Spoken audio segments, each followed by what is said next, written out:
த progress principal அப்படின்னு சொல்லி ஒன்று இருக்குது. அது நான் சொல்லும் முதல் மேக்ஸ் யூ ஃபாலோ மீ. நீங்கள் நோட் பண்ணியிருந்தீங்கன்னு சொன்னால் தெரிஞ்சிருக்கும்.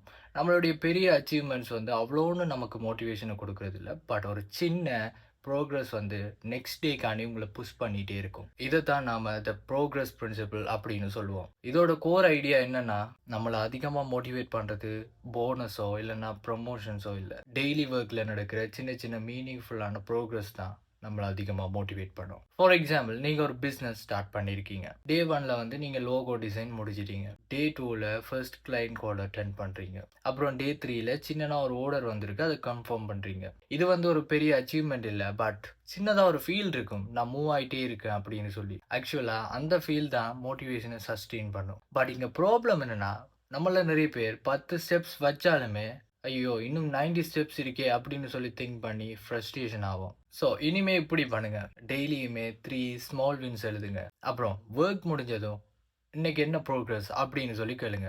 அப்புறம் உங்களுடைய எல்லா பெரிய கோல்ஸையுமே சின்ன சின்ன மைல்ஸ்டோன்ஸாக பிரேக் பண்ணுங்க. ரிமெம்பர் திஸ், மோட்டிவேஷன்ன்றது வெற்றிக்கு அப்புறம் வரதை விட ப்ரோக்ரஸ் நடக்கிறப்போ வரது தான் இன்னுமே எஃபிஷியண்டாக இருக்கும். ஸ்மால் ப்ரோக்ரஸ் பாசிட்டிவ் எமோஷனை கொடுக்கும், பாசிட்டிவ் எமோஷன் மோர் எஃபோர்ட்டை கொடுக்கும், மோர் எஃபோர்ட் பிகர் சக்ஸஸ். ஸோ இன்னைக்கு ஒரு பெரிய சேஞ்ச் பண்ணணும்னு யோசிக்காம சின்னதாக ஒரு ஸ்டெப் வைங்க, பிகாஸ் இங்க ப்ரோக்ரஸ் தான் பவர். இந்த வீடியோ பிடிச்சிருந்துச்சுன்னா லைக் பண்ணுங்க, ஃப்ரெண்ட்ஸுக்கெல்லாம் ஷேர் பண்ணுங்க, நம்ம பேஜை ஃபாலோ பண்ணுங்க. அப்புறம் see you.